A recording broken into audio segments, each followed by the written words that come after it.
وقتی میخوای بپرسی چیزی هست یا دارید از وارم استفاده میکنید. Su var mı? Boş oda var mı? Wi-Fi var mı?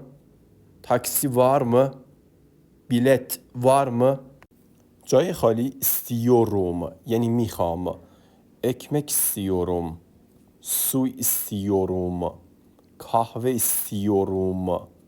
Taksi istiyorum. Bir bilet istiyorum. وقتی یه چیزو نمیخوای جای خالی istemiyorum نمیخوام. Çay istemiyorum. Şeker istemiyorum. Et istemiyorum.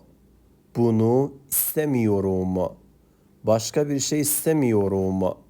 وقتی میخوایم بپرسی که یه مکانی کجاست. توالت nerede؟ مترو nerede؟ otel nerede؟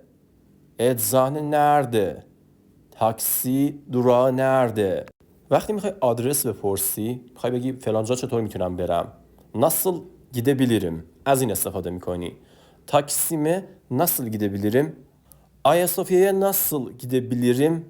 Havalimanına nasıl gidebilirim? Kadıköy'e nasıl gidebilirim? Otele nasıl gidebilirim؟ اگه میخوای ترکی رو مثل یه ترک حرف بزنی عدد 3 رو برام کامنت کن.